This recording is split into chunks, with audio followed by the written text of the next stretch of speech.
မင်းရဲ့အဖို့မပြီးပြတ်ခဲ့တဲ့အလုပ်သူမရဲ့အဲဒီစကားလုံးတွေက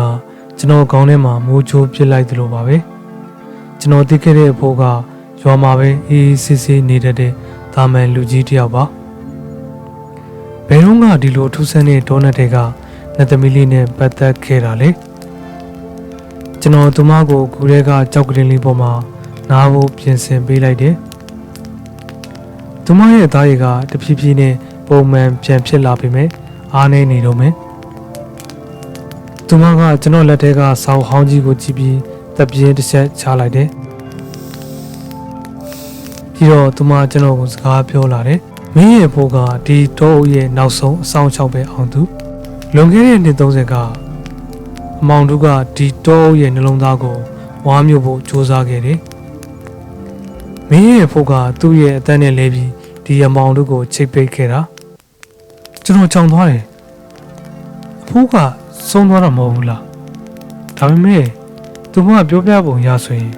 အဖိုးကဒီတောအတွက်တခုခုစတေးခဲ့တာပေါ့ဒါဆိုအခုအဲ့ဒီအမောင်တို့ကပြန်လို့လာပြီပေါ့အဲဒါကြောင့်ကျွန်တော်တို့ကိုအနေရီလိုက်နေတာလားလက်သမီးကပြန်ပြေးလိုက်တယ်မှန်တယ်ဒါပေမဲ့အမောင်တို့ကမင်းကိုကြောက်တာမဟုတ်ဘူး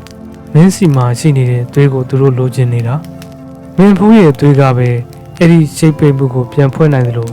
ထာဝရလည်းပိတ်နိုင်လို့ပဲသူမပြောရင်းနဲ့ဂူနယံကရုပ်ပုံတစ်ခုစီကို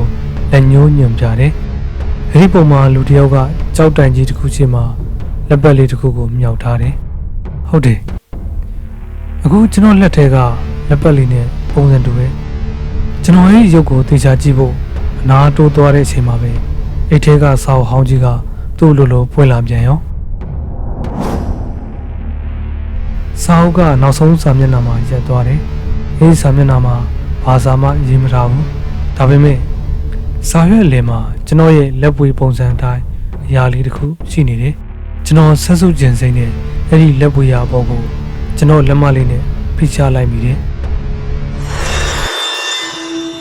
အဲ့ဒီချိန်မှာပဲကူတစ်ကူလုံးတုန်ခါသွားပြီးစာအုပ်ထဲကနေပြာရောင်လင်းတန်းတွေထွက်လာတာကျွန်တော်မျက်လုံးတောင်ကျိန်းသွားတယ်အလင်းတွေပြန်ငြိမ်သွားတဲ့အချိန်မှာစာမျက်နှာပေါ်မှာပေါ်လာတာကစာသားတွေမဟုတ်ဘူးနေရာတစ်ခုကိုပြထားတဲ့မြေပုံတစ်ခုအဲ့ဒီနေရာကဒီတောရဲ့အနက်ဆိုင်ဆုံးဘယ်သူမှမရောက်ဘူးတဲ့မျက်ရည်ကန်ဆိုတဲ့နေရာပဲဒါပေမဲ့အဲ့ဒီမြေပုံရဲ့အောက်ခြေမှာသွေးနဲ့ရေးထားတဲ့စာတိုလေးတစ်ခုကိုမြင်လာရတဲ့ခါမှာတော့ကျွန်တော်ထိုင်ရက်လဲကျသွားတော့တာပဲစာထဲမှာရေးထားတာကအောင်သူဒီမြေပုံကိုမင်းမြင်ရတဲ့အချိန်မှာငါမရှိတော့ဘူးဒါပေမဲ့သတိထားပါမင်းဘေးမှာရှိနေတဲ့နတ်သမီးကိုလုံးဝမယုံပါနဲ့